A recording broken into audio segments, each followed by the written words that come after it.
to Should I Just Quit My Job? I'm your host, Maricella Herrera, and I'm so happy you're joining me. Thanks for taking some time to listen to this podcast.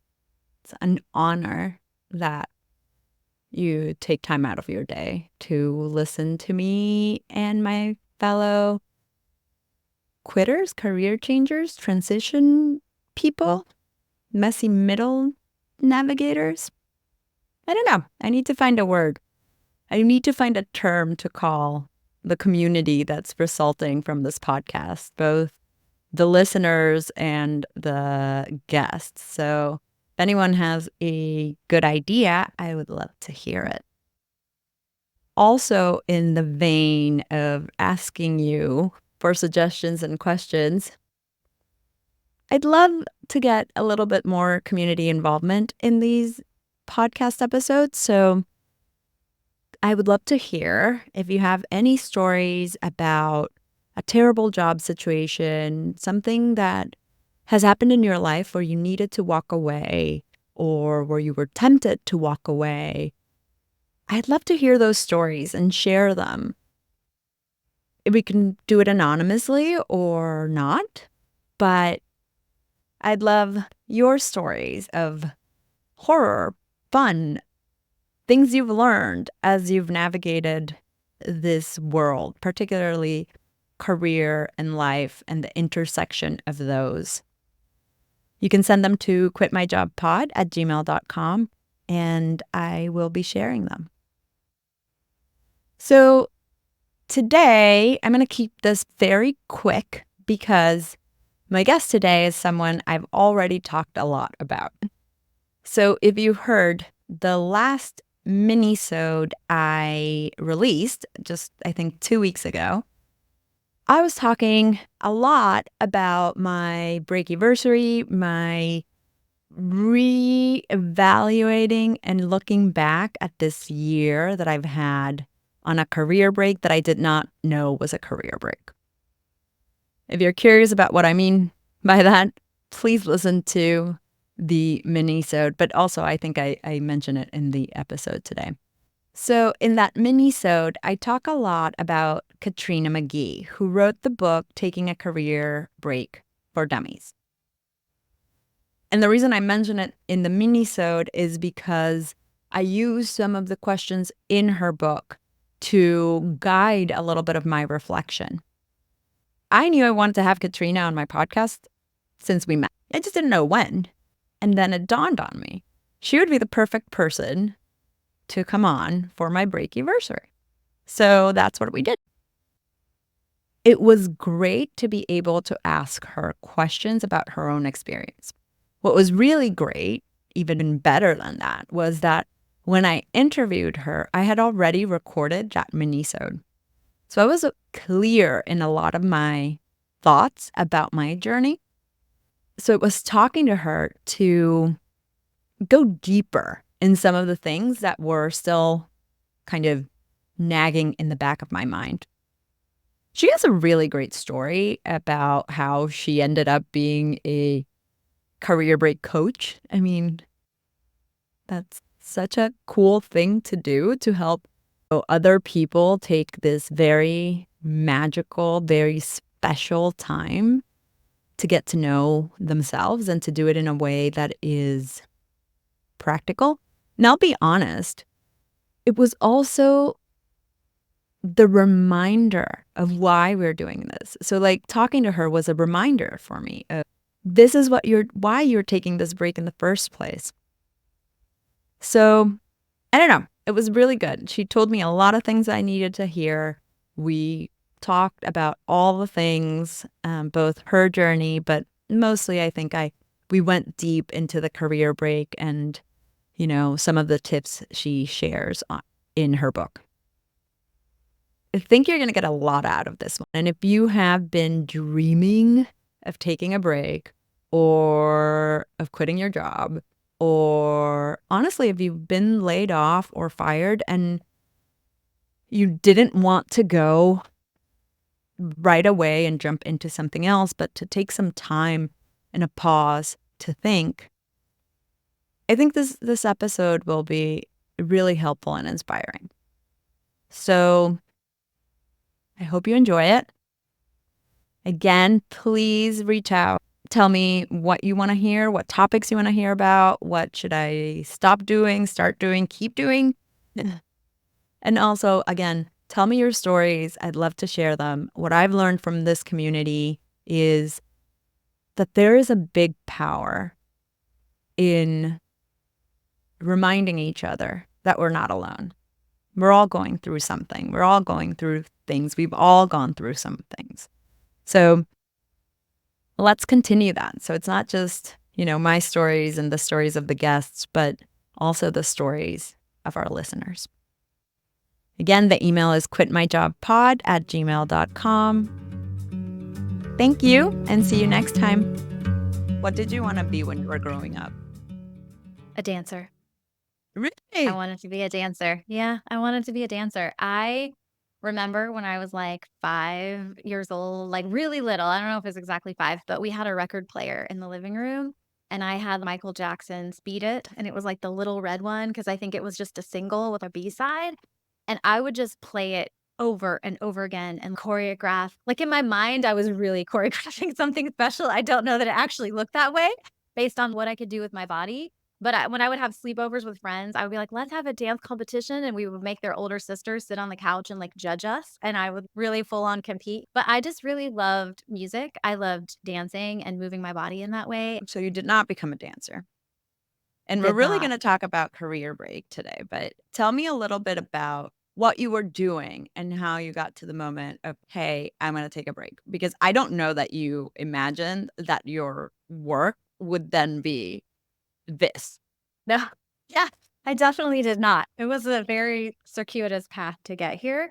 What I was doing within the moment, the context of the situation when I realized I was going to take a break and wanted to take a break is I was trying to be the perfect employee. I was working at General Mills and I had graduated from my top 20 MBA program and moved out there to start my second career. And I really wanted to crush it. Because that's just how you show that you're valuable and successful and winning at life and you're worthy, right? You just go crush whatever is in front of you. And I got there and there was a lot of excitement for me in being at this bigger company. They had a lot of MBAs coming in, like a full on rotational program. And I remember being excited to just learn new things and like show what I could do. But very quickly, I realized that environment was more, I don't want to say political, but bureaucratic. Like there was just layers, right? There was like the company politics and layers and ways things were done. And then because it was a Midwestern company, there was like this added cultural element that I didn't quite understand because I'm not a Midwesterner. And so for me, it was a lot about realizing navigating your job was just as important as how you actually did your job. And the discomfort of swimming through all of those layers like a jello, like you're just not, really swimming as fast and as easy as you used to. I really had to be honest. I went to get my MBA so I could change careers, so I could find something that made my life feel even more aligned, even more fulfilling. Hmm. And I just realized that I had gone in the opposite direction. And when I asked myself some really hard questions about this gnawing feeling in the pit of my stomach every day when I was going to work, and this part of me was speaking to me and saying, Katrina, this is not where you belong. This is not what you want to do. Your life was meant to be so much more than you sitting at a desk doing stuff you don't care about. I was like, "Oh my god, what do I do with this?" And I ended up getting a life coach. This was 2011. I met in her house. I had no idea what life coaches did at this time. I just knew it was like a person that helped you figure out your life. And I was like, "Boy, do I need some of that." And sitting on her couch, several months into working with her, she was talking about something else, and this loud voice just spoke to me with complete clarity, and it said, "You don't want another job, you want a break." And I remember being like, "Just happened." The realization of that, like, I wanna quit my job and travel the world. That was the awareness of what break meant to me in that moment, and I was like, I'm a responsible adult. I can't do that. People don't do that. But then I'm sitting in my life coach's office, and this is the place where dreams are born and things are possible. And you start living your life, not someone else's life. And so I looked at her and I said, I just had a voice inside of me say, I need to take a break. And she was like, well, I guess we're planning a break then. And I was like, God, I guess we're planning a break. Okay, I'm going to figure out how to do this. I have $1,500 in my bank account, a lot, tens of thousands of dollars worth of debt from my business school, but I apparently am taking a break. And so I set about figuring out how to make it happen. There was something you said about business school that made me write it down because you said something like you went to business school to look for something that was gonna be more aligned, that would make you happy. And I don't know that most people who go to do an MBA have that mindset. You think you're Yeah. gonna go there to make yourself happier, but that means you're gonna go there to make more money. Or at Yeah. least that was my Girl, yeah, I thinking. feel called out. Yeah, no, it's totally true. I think most people do. I think you're absolutely right. But I forget if it was like Business Insider or maybe it was Forbes, I don't know, had these interviews that they were doing at the time on MBA students. And I remember reading these like portfolio profile interviews of all the cool things they were doing. And they would check in with them like every 4 months or something. And they were doing things like traveling abroad, learning a language, doing really cool internship, like learning about new things. And so I felt like I had a past 8-year career as an actuary, which was a very successful career path to be on, but it did not spark any joy for me. I felt like every day I was an imposter going in there and I was like, I cannot go through these motions anymore.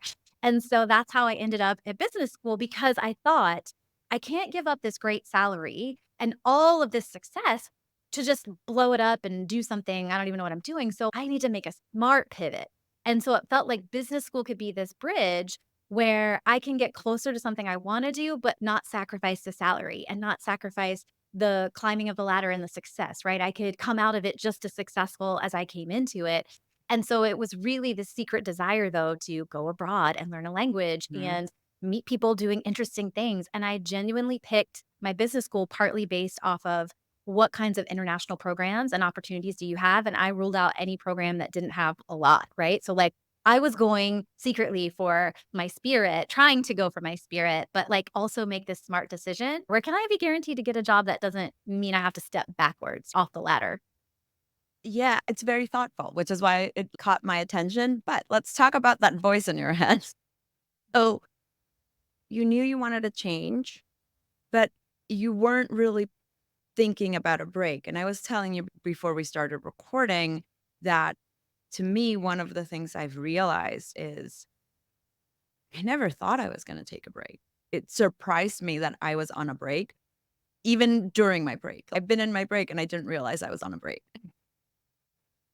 So for Yeah. you, it was clear, like, this is what I wanna do, and in your book, you talk a lot about purpose. How did you come up with your own purpose for your break?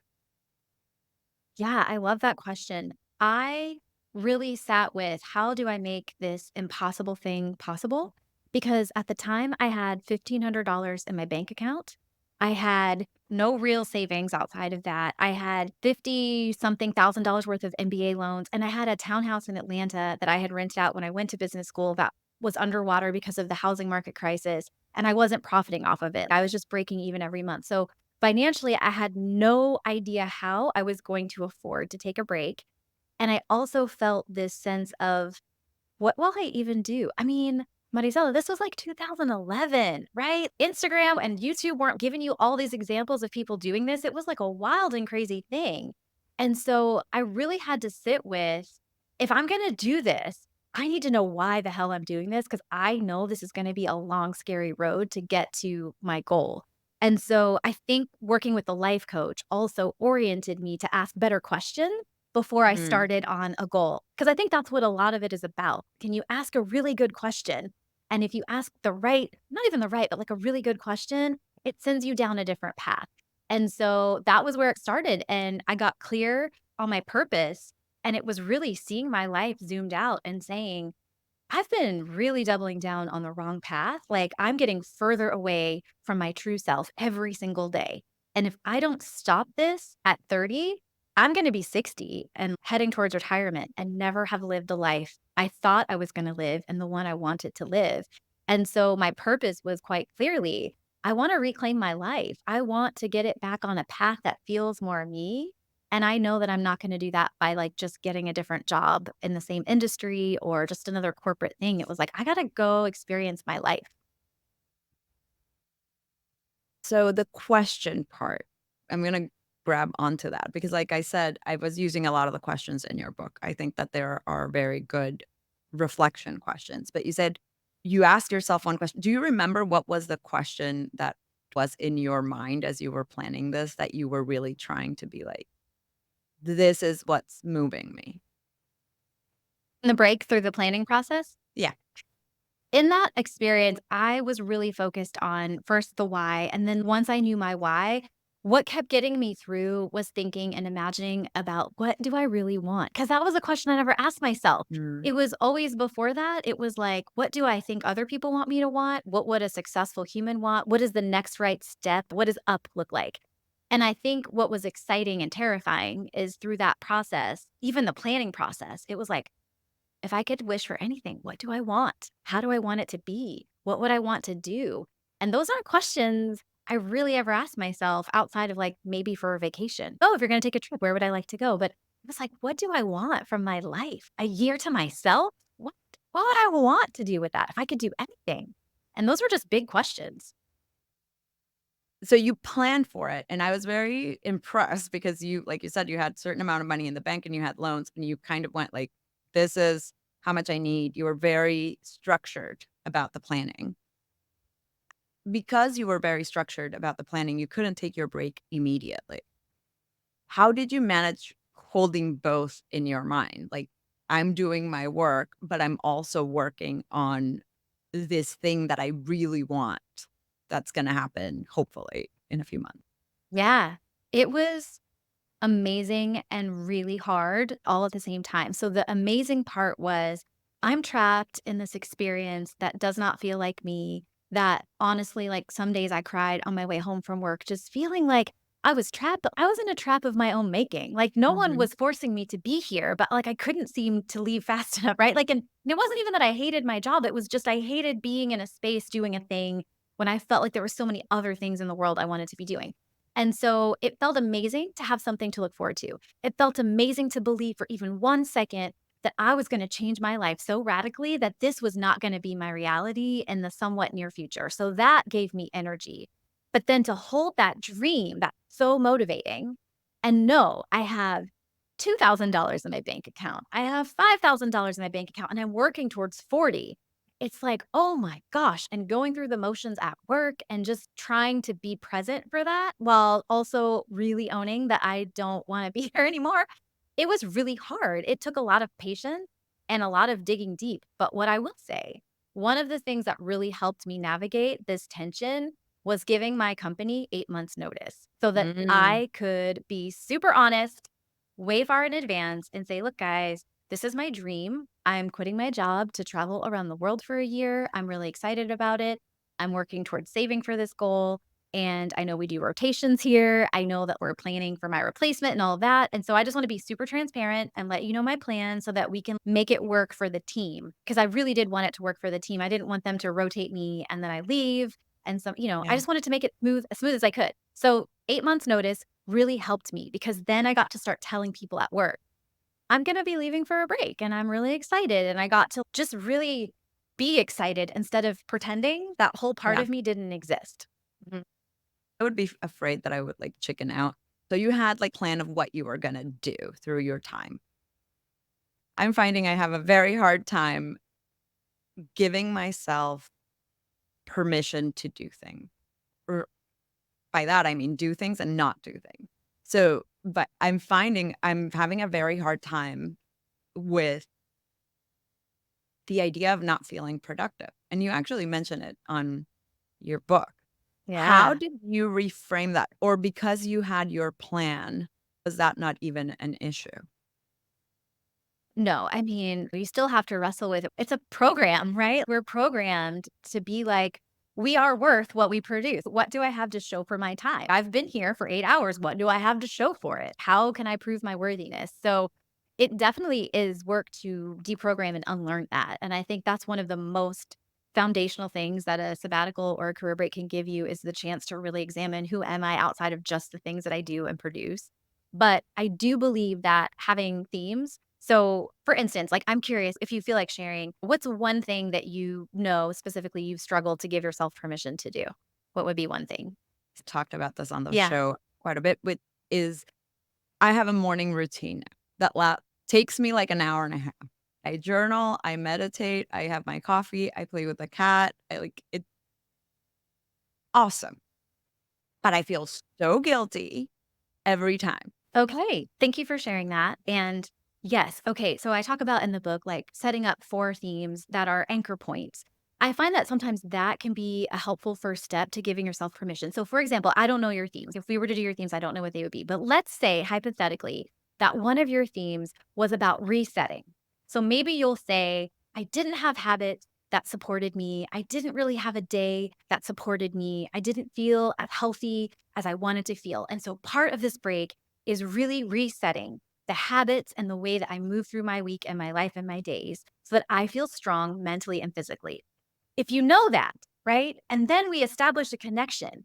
Your morning routine is you actually having incredibly healthy boundaries where you set a bubble and say, for these 90 minutes, it's all about pouring into me. It's all about making me feel good so that when I open the door to the rest of the world, it does not come in and crap on me and determine how I feel. I set that first. I set the thermostat, right? And then I open my window or my door and I let the world come in. It's like, oh, this is me doing my reset, me practicing that, and also regulating my nervous system to be able to hold those boundaries and not feel guilty. Because guess what? If you can't do that when you have a job and somebody's paying you for your time, everything that feels good to you will be like, oh, well, it's not important. I got to do the stuff that pays money. Like, I got to get up, I got to get my drink, I got to go, right? Like, whatever the thing is. So, I would offer, again, if reset as an example was a theme, knowing that and knowing the bigger, deeper reason that you're doing this and what it's doing for you, you are setting the tone for the day that you want to have. That's powerful. That's boundaries. And that's also creating a stronger and healthier and sturdier version of you, which everybody benefits from.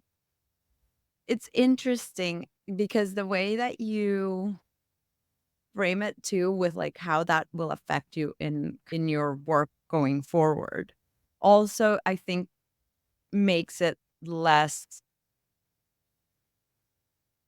guilt inducing because I'm looking towards something. I feel like that's my big issue is I feel like I'm not working towards anything. And the making Mm, money has been a recurring theme of my guilt because I've been doing a lot of this. I yeah. love doing this. I love the podcast. I love writing. And yet they're not money producing activities, right? So it's that disconnect has been interesting. And because of reading about the themes in your book, when I was doing kind of my thinking back, I wrote all the things I was like proud of and doing. And I Yeah. realized there were a lot of themes. Like the themes came like there were very specific, like 3 or 4 very specific themes that I was like, "Oh, Oh, look, I didn't even know I had those."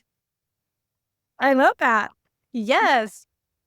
Yeah. I have a question. Maricela, can I ask you this question? I'm just curious. If I was like, I'm running an experiment and I'm paying people to have a morning routine. So I'm going to pay you $100 an hour to practice a morning routine. Like, if you were getting money for it, does it feel like it would feel bad, or does it still feel like it's indulgent and that's what feels bad? I'm just curious because I think this is a really great point that you're making. That's interesting.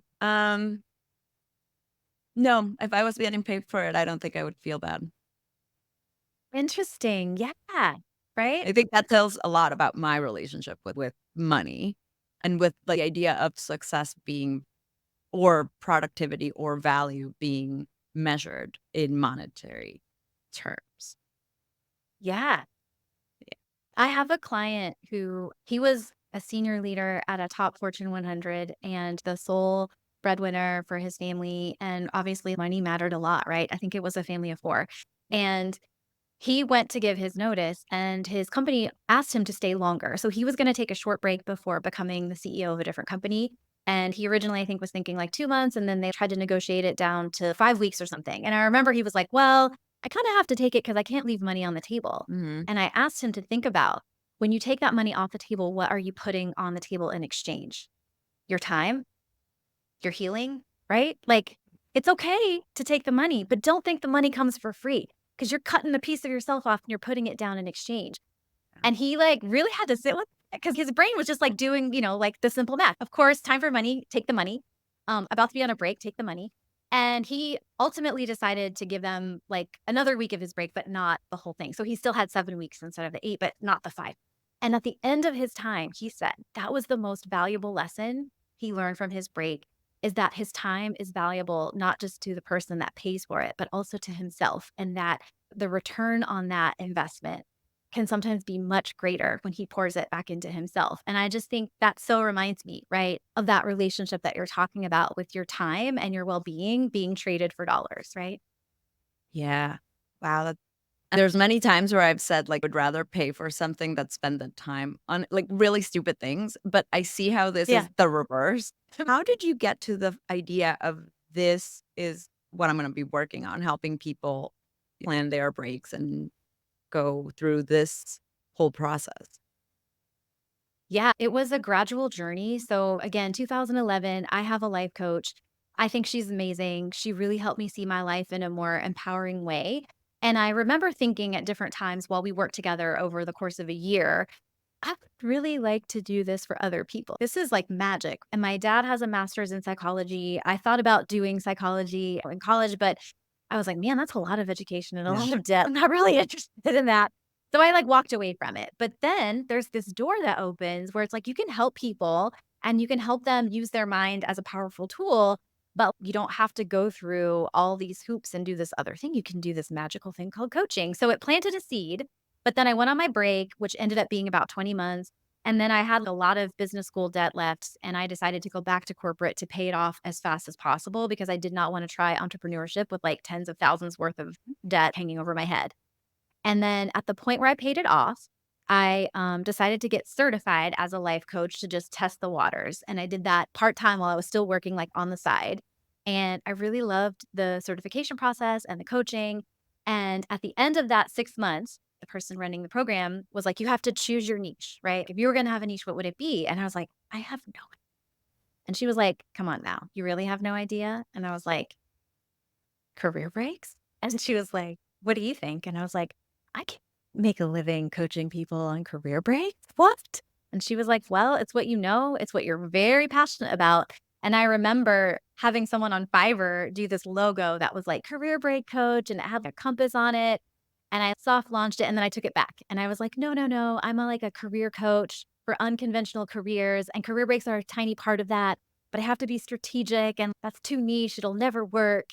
And ultimately, I tried that version of a business and I hated it because I was not being authentic to what I cared about. And so I shut it down. I burnt out. I like shut it down on social media. I would still take people that came through referrals and things, but I wasn't like hardcore looking for clients. And I just started traveling. I sort of took a very spontaneous second career break that lasted 18 months. And during that experience, I was like, if I am going to do this business for real, I have to do it my way. And I can't be afraid of what's going to happen. And I can't do what my brain tells me to do. I have to do what my heart tells me to do. And my heart says, help people with the thing you want to help them with. And so I basically dusted off the old dream that I was too afraid to own before. And I was like, I'm either a career break coach or I'm nothing. And the second version of my business was amazing. I relaunched it in 2020 during the pandemic when it made Great no timing. sense to talk about, yeah, like, well, we didn't have the great resignation yet, right? So it was like pre that when everybody's like, "For recession, nobody leave your job. The pandemic is shutting things down." It was like a very fearful time. And I was like, do you want to quit your job? You can't travel. You can't go anywhere. And we think we're having a recession, but do you feel burnt out?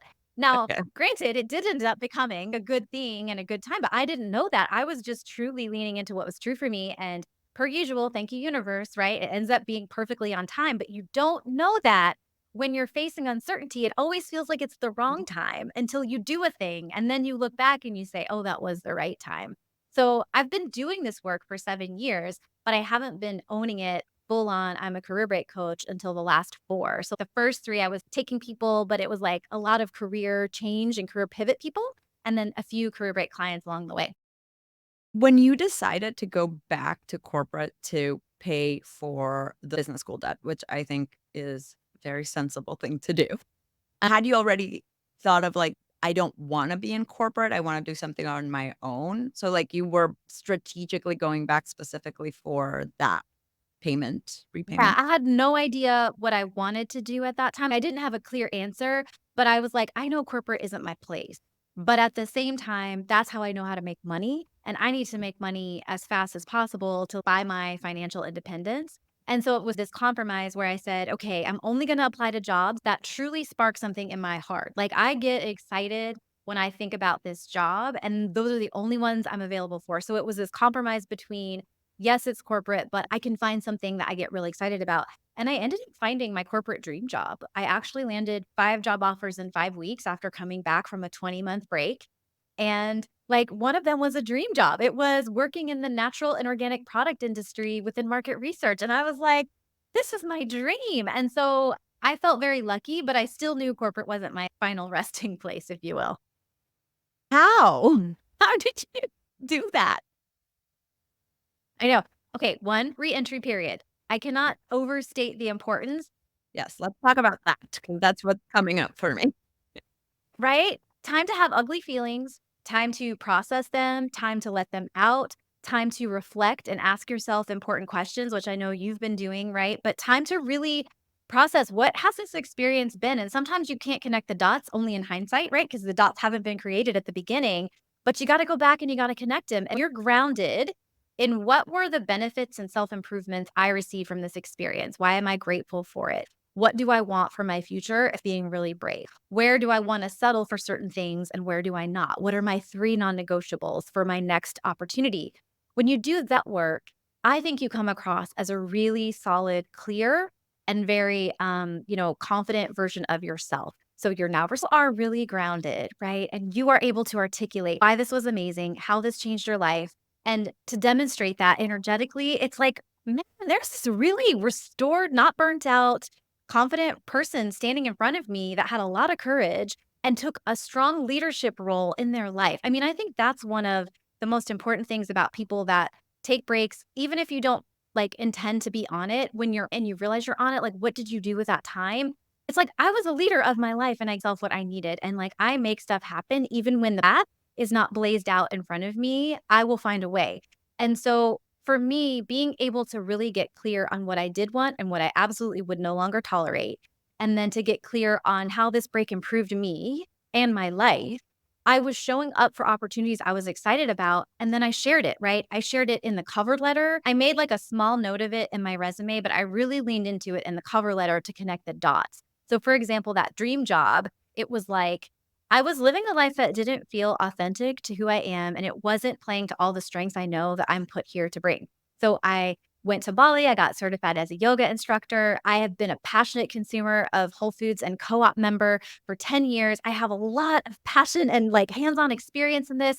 And I really walk my talk. And this break was me walking my talk and learning a lot more about cultures. And by the way, every time I traveled to another country, I went to a grocery store because I'm endlessly fascinated by food and how it shows up in different cultures, right? So I'm weaving together pieces of me that are true, but like also how this break made me a better me. And so in my mind, right, I was very confident in those interviews and I was not afraid to be asked questions. 50% of the questions people asked me in my interviews were about my break. Where did you go?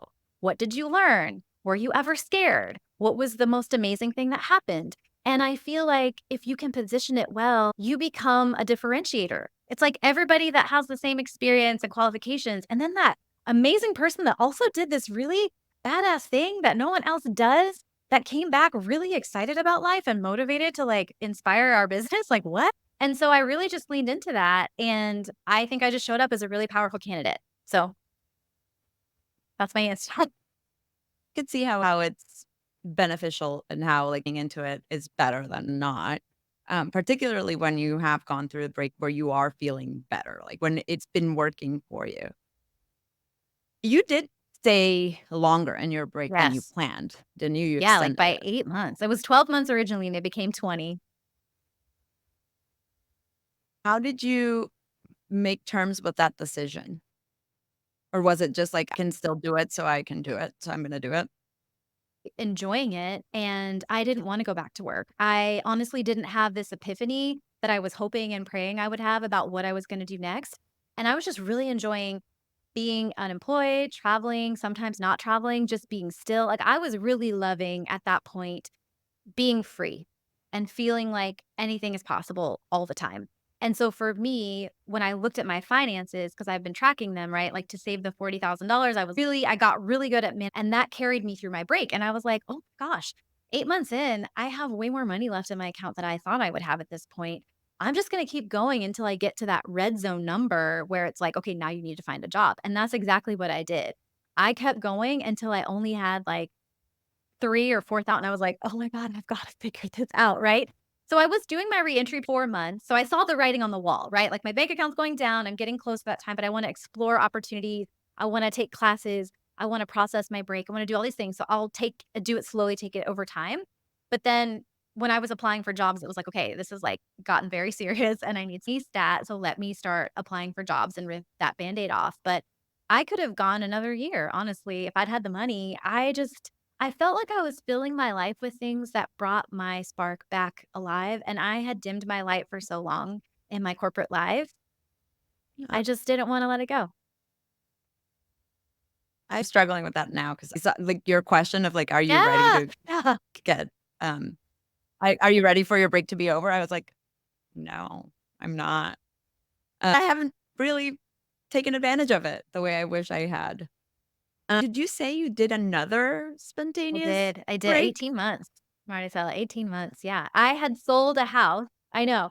I sold a house and I didn't even profit on it, but because I'd owned it for 14 years, rented out for 10, I had some equity in it. I sold it, I had this money in my bank account, and I also had this dream of starting my business, and I had been doing it on the side, and then I don't know, like, the story I don't tell very often, but I had this moment. I loved my last employer a lot, but there was this moment where I got in trouble for taking too much PTO all at once. Now, I had earned it, I had it. I didn't take, like, 20 days, Right. but it was like I took, like, 5 days, maybe, like, 4 days, and then, like, in the same month, at the end of the month, I took, like, 7, and I got in trouble, and it was, like, on my performance review, What'd and you I just remember thinking, "Okay, I think this season of my life is done." I had paid off my student loans, I had become certified as a life coach, I had this dream, and I didn't even know I was gonna sell my house. Like, I was trying to find a renter, and I just was like, "I leave, and I don't even know how I'm gonna afford to leave to go into my business full time, but I have to leave." I gave 4 months notice, and then during that process, after I gave my notice, after I took that leave, the real estate agent was like, "This isn't renting. I think you should sell. It actually, like, has improved enough that you can whatever, and then you'll have that." So I sold it. Very impulsive, not impulsively, but, like, very, like, quickly, I sold it. And all this money, I'm gonna go start this business full time. And like I said, it was the wrong business. It was the career success business I didn't Mhm. like talking about. Like, I don't wanna talk about career success. I do talk about it, but it's more focused on the person tells what they need and people, like, deconstructing this whole "we're only worth what you produce." Like, I don't want people to believe that. And so I burnt all the way out. I did it for, like, another 6 or 8 months, and I hated it, and I was just, like, looking at that money in my bank account, "Well, crap. I need a break," and it was a mini break. So, actually, now that I say this, Maricela, I think it was actually like your situation. I wasn't feeling it. I didn't know what was wrong. I decided to go to my happy place, which is Buenos Aires, and it was hard to give myself permission to take that international trip because I was like, "I traveled for 20 months. I shouldn't need to travel again so quickly. Like, I'm so indulgent. This is so ridiculous. I should be using this money for other things." But what was true is my heart was broken. So my brother had passed away 5 years before, and I thought I'd processed all the grief of that. He actually passed away, like, a week before my break started, which really put my break in a different light. But I realized I was, like, shedding a new layer of grief, and I didn't realize that until I went to Argentina and really sat still with it. And once I realized that, I was like, "I have to give myself permission to just heal the way I need to heal." And sort of like you, I had been on a break for a couple of months and not realized it. And then I was just like, "I'm gonna own it. I'm gonna own this." I did a nomad cruise with a bunch of other digital nomads from Barcelona to Brazil. I went to Europe. Like, I just was like, this is magic and I'm spending some of it because I need another break. And I took it. And then the world shut down. And I was so grateful that I traveled for like almost 2 years before COVID happened and shut everything down. And it also gave me a very different break experience so that I could be a better coach for people that didn't plan forever and ever to take a break, that did find themselves in the middle of a break that felt very tumultuous and found me in that middle of the tornado. How can I help them? How can I relate to them? So actually, like, I guess we do have a lot in common in that way. But it wasn't really the second one, and it took me a couple months to even realize that's what I was doing and to give myself permission to do it because I just did it like 3 years before, you know? It's so weird, that mindset. I mean, I'm still struggling with it, but as you're talking about the money, which is what keeps bringing me back to, like, panic mode of, like, I have to look for a job, which is really silly because if I did look at my finances, I'm like, You're okay. I'm I'm okay, like, I'm not, I'm fine, but it's that mindset of how do you break out of that? And I think when you're starting a business or when your dream what you uncover, and I don't know if you have clients that have had this where they are on a break and they realize what they want is, like, really big or really out there, and you have to come to terms with, like, that even feasible or not. That's where I'm at, but have you had any clients or even you that have had that experience? So I have a couple of clients that have like a big dream that emerges. Um, but I think what's usually when people are working with me, they're doing that like continual reconfiguring, right? Like they're like sort of like tweaking Mhm. as they what I like and what I would your big stuff is totally possible and every big thing is built one step at a time. And so it's realizing that sometimes you take one step and the universe pushes you forward 4 steps. And so it's like go through a lot of the break, not really sure what they're gonna do next. And that's part of the break. Part of the break is figuring that out. But when they land on what they wanna do, it's a lot of meeting the universe halfway. So taking the actions they need to take, doing the things they need to do, but also releasing the outcome because they need some universe magic to like meet them halfway. And it does. Like I have seen the craziest things happen. I have a client right now who wanted to take a break to write a book, right? That was her dream was to finally get this fiction novel and she took time off to do it. And like, I don't know, about 8 months into her break, she got poached out of her break by a recruiter that wanted her to work on a temporary contract. And they paid her 2 times her last corporate salary as a VP. And it was temporary.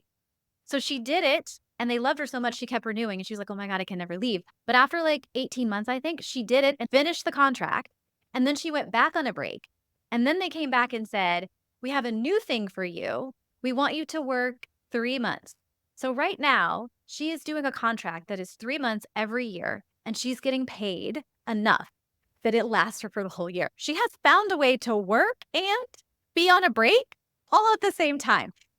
I would have never been able to create, never have imagined that. So I think sometimes you're walking in faith, taking that next step of where, like, I know I'm supposed to go north or like to this direction. You just have to go that way. And then you discover the things as you're like walking down that path. That with a lot of my clients, they want something big, but they don't even know what it is. And so they just start being in alignment, moving towards that thing, even if it's just baby steps. And then magic will happen. And the universe is like, hey, would you like to scoot forward 5 spaces? Right. And that's kind of how it unfolds for I love that. I needed to hear that. We're talking about your clients. What do you think is the biggest obstacle that you see people are faced with when during the break or even just changing the mindset of, like, going on a yeah. break? One word over and over again, permission. It's crazy. We're adults. People, they pretend that they don't, or they really don't think that they do because they struggle with permission. Like when I wrote this book, people have asked me, like, what is the main point of your book? And I was like, I wrote this book to be a permission slip. Because every time somebody's like, well, I have kids, or I don't know if I can afford it, or I need to put away for retirement, or I don't want to be bored. I'm scared. Or I mean, I'm on a break, but I should probably still be scouring LinkedIn every day for jobs just so that I'm knowledgeable whenever a new job pops up, right? It's like and tackling one obstacle at a time so that people will continue to give themselves permission to be, to enjoy, to rest, to like renew hard things to do. And so at the end of the day, almost every problem I see my clients face, at the root of it, there's some element of just giving yourself permission to be where you are and need what you need and not make it mean anything bad. To not like the product am I allowed to be a body at am I allowed to indulge in joy and peace and pleasure without like justifying it or earning suffering or working hard or earning money, right? It's a lot of unlearning. So I think truly at the bottom of a lot of the stuff I see with my clients, it's like, where are you not giving yourself permission to do or own or not do the thing that you know is true for you in this day, on this in this hour moment, right?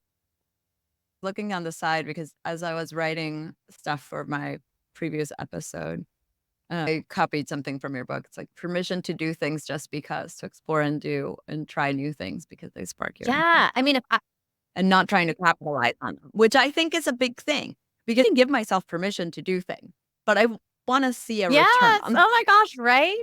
And I have clients, so you're not alone in that. And it's also like their brain flips to the future. So it's like, if I take this piano lesson, will I become a composer? And what does that path look like? And if I can't become a composer, I probably shouldn't even start playing the piano. But it's like, how do I make money from this thing down the road? And if I don't see it, I'm not doing it. And if I do see it, then I'm going to turn this fun thing into a job thing. And then I'm going to like start marketing it. Do I need an Instagram account for my piano lessons? Like, you know what I mean? It's just like taking all of the draining out of it. Yeah, like called out with that one because I feel the same way. I battle with this with the podcast. Like I love doing it and I'm doing it because I have so much fun doing it. But half of the time I'm like, but why am I doing this? Like this is not gonna turn into anything. Or like in the future, I'm gonna have to like probably stop it because I can't spend enough time on it. So maybe I should just stop it now. Which is dumb because that I'm enjoying it. Yes. Yes. Like, you doing things that are light, full shine are really good for your spirit and ultimately will serve your path, whatever your path is. You might host someone on a podcast that is going to change your life in 2 years and you don't even know it. You might have a listener that is like, I freaking love Maricella and she changed my life. And 2 years from now, you might connect with this person that you've never even met and they might be like, you changed my life and I want you to write a book. I'm actually work for a publisher and I want you to write this book, right? You just don't know. And my book, by the way, somebody found me I was online. gonna ask how that came Yeah, to it be. was not planned. I never wrote a book proposal. I mean, how many people can say I wrote a book with a major publisher with Wiley and Sons and I never wrote a proposal and I never pitched a book? It happened, but it's not very often, right? But that goes back to the idea that if you're just doing things, if you're launching a business to help people quit their jobs and live better lives, the beginning of a pandemic, I don't see the logic in that, right? But you do it and you keep doing it. And then somebody sees an article you wrote in Forbes. They see like other stuff you did and they think taking a career break sounds like a great topic for our For Dummies series. Let's find a person. This person looks great. Let's see if she'd want to write it. I just could have never predicted this is where we'd end up. And I think the same is true of your podcast and other things that you do, not even just your podcast, but you don't actually know what Yeah. you're planting seeds for. But some of those seeds could be the most magical trees that you've ever seen, right? But it just takes a little time for them to grow. And so you do it because that is the gift that only you can give us, right? This is something special that you do. And you, before we even started recording today, that your ability to be transparent about your journey gives a perspective that people that are wrestling with this, either because they're on a break themselves or they're thinking about a break, but feeling a lot of like resistance to it. It's something to hear that I can't connect to because now I know I'm going to write a book. I'm going to turn a career into this. I'm going to help over like 90 some, but some, I'm not scared of that anymore. I can't get back in that mindset. But the stuff you wrestle with kind of in real time and share with people provides a perspective that is missing, right? That some people need to hear. So I think what you do is really special. And I don't know what's going to come from it, but probably something pretty cool. Thank you. I'm having fun doing it, and that down because I was like, "I need to remember this." It is fun and one of my themes actually is about, like, playful creativity is what I've I love found. that. That's what I'm I love calling it. that. Playful creativity. That's a good one. So yeah. What type of themes have surprised you that people Mm. have, speaking Yeah. of? So one of my favorites, I co-created those with my client because she was describing what her theme was, and we needed a word to like really bring it together. But it's beautiful. Her word was savor.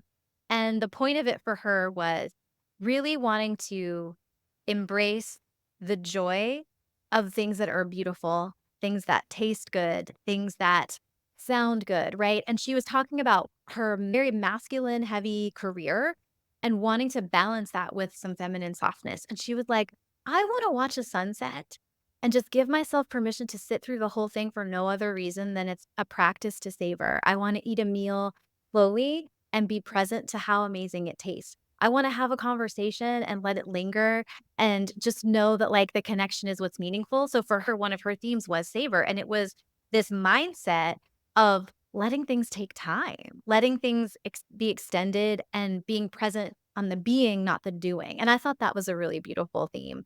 Um, Most of the other variations on a theme, so there's a lot of connection themes, a lot of exploration themes, ones around learning as well. And then the majority of my clients are also exploring what's going to come next. A lot of them are rethinking their lifestyle or their career or both and wanting to redefine what life looks like post break so that it feels more aligned with who they are, but also more free. I think that there's like this element of, I don't want to feel like I have to do a bunch of things. I want to do things I get excited for or that inspire me in this new version of myself. So I see a lot of that come up.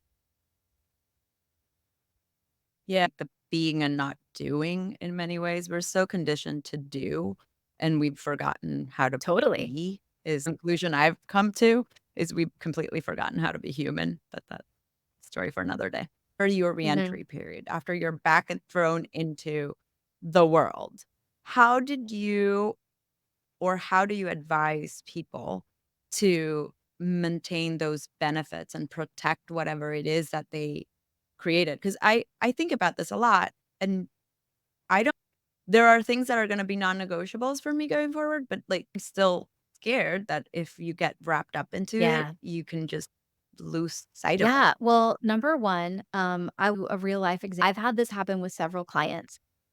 I've had several clients who worked at their first post break job for 3 months, 4 months, 5 months because they raised the bar on what life is supposed to be like. And they lived a break where they were free and they faced the biggest fear of being unemployed willingly, like leaving, right? And sitting in that space and learning how to be. And they're not willing to sacrifice that piece for a paycheck. And so if you go through a break and you really own that your time is valuable, not because of what somebody's willing to pay you for it, but because it's yours and it's your time and it's your life, I feel like you raise a bar on what you expect. So when you come back, what I see is I've seen clients who were like, yeah, this isn't what I thought. And instead of sitting here for 2 years or waiting until I have a perfect job to leap to, I'm just going to quit and I'm just going to find something else because now I know that's something I can do. And they all, I mean, knock on wood, they've all found jobs within like a few weeks, honestly, of doing that. They're just like, yeah, no, this isn't it. And then they leave and then they find something else. And so, all that to say, I think sometimes that's like a worst case scenario is that, you get put in where it's hard to maintain this post-break version of you, and I think when you've been on a break, if you've really empowered yourself, you know that you don't have to settle for that, and you can just go find something else. That's what we do, we find something else. But the other thing is getting really clear on what you want to stay the same, even if it's a small piece of what you had. So, for example, your 90-minute morning routine sounds magical, right? You really like it, it really gives you something good. When you get ready to return to work, if you say to yourself, I love setting myself up to feel good in my day. I love deciding how I want to feel before I invite the problems of the world into my life every day.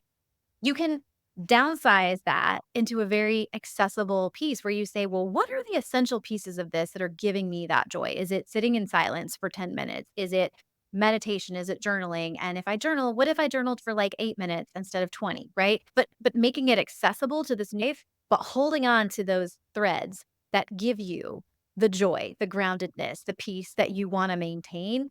And then the last thing I'll say is if you're on a break long enough, in your body, I do believe somatically you find some balance where things feel like you feel like a steadiness and a peace, like you're not racing on a hamster wheel and life isn't like pulling you in this like crazy ass tow where everything is blowing around. If you connect to that feeling when you're in a job or you're in life, even if you're an entrepreneur and you feel this sense of the tornado coming back, if you're proactive and you say, oh, it's that contraction, that tornado feeling, you can step off and hit pause, right? Time out. Just be like, well, where is this coming from? Is it that I'm overworking? Is it that I'm believing a thought about because I'm not making a certain amount of money, I must not be worth very much and I have to work 10 times harder or this is never going to work? Is it that you are working in a toxic environment and those red flag sensors are going off because that part of you that's trying to tell you, like, please don't stay here is like speaking to you? But I think there's a somatic component when you feel that contracting energy or that tornado sense going around you where you're starting to feel out of control. If you can call time out before you get swept away, that you can go back to the break. You're not going to keep it with you, right? Life has a lot of distractions, work has a lot of Right. distractions. But if you can remember, it doesn't have to feel like this. Let me pause for 1 second and bring awareness to the situation to just decide what I want to do and figure out what's going on. You're in the driver's seat and you have so much more power to set a different course, right? To chart a different path. Yeah, a few things you said within your answers, the courage to walk away from something that's not working. So I do think you build that courage of being in uncertainty when you Yes, are in uncertainty, which is what's happening. And the other one was the knowing you're on the driver's seat. Like if you have made the decision consciously of spending your time in a certain way, you know that you can make the decision consciously of doing whatever it is that you want to do.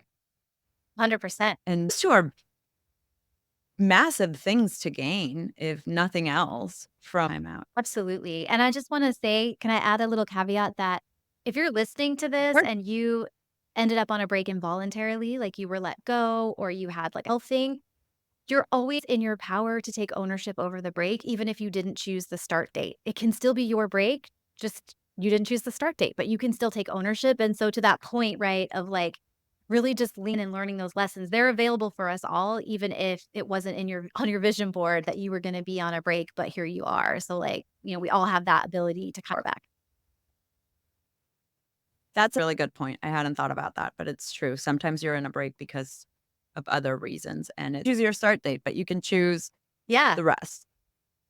Um, Thank you. This has been so much fun, and I'll let you go, but I want one more question.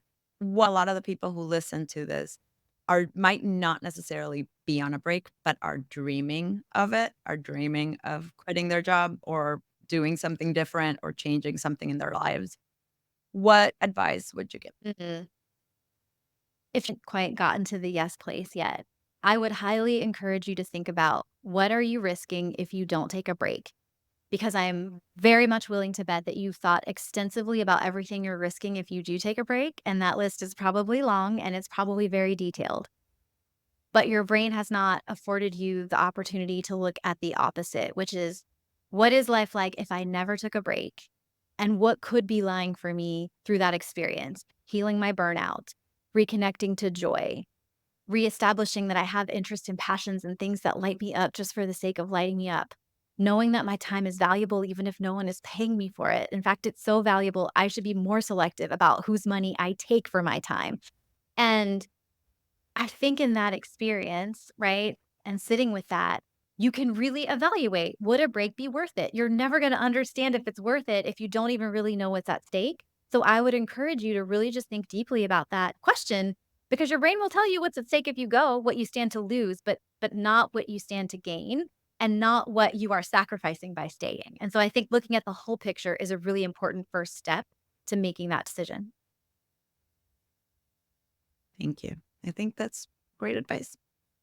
Thank you, Katrina. This was Oh my fun. gosh, I mean, seriously, genuinely, this was a really amazing conversation, and I love your authenticity and your willingness to share and just being able to talk about this stuff in such a real way. Like, this is really exciting for me that you're on break and asking all these important questions, and I think the work that you're doing is really important. Ah, thank you. That means a lot. And thank you for spending some time close to my breakiversary. Yeah, As as now, after you mentioned that word, I am referring I to love it. it. Happy break anniversary. Thank you. Thank you so much for tuning in to this episode of Should I Just Quit My Job? I hope you found our conversation insightful, inspiring, and maybe even a little bit cathartic. If you enjoyed this episode, please make sure to follow, subscribe, rate, and leave a review on your favorite podcast platform. Your support helps me reach more listeners just like you who are navigating their own career journeys. Remember, quitting your job, being laid off, walking away isn't the end. It's really the beginning of a new adventure. Whether you're contemplating a big move or you're already in the thick of it, know that you're not alone. We're all figuring it out together, one episode at a time. If you have any questions, stories to share, or topics you'd like us to cover, drop me an email at quitmyjobpod@gmail.com. I'd love to hear from you. Until next time, keep questioning, keep exploring, and keep taking those leaps of faith. Who knows? The best part of your story might just be around the corner. Take care and talk soon.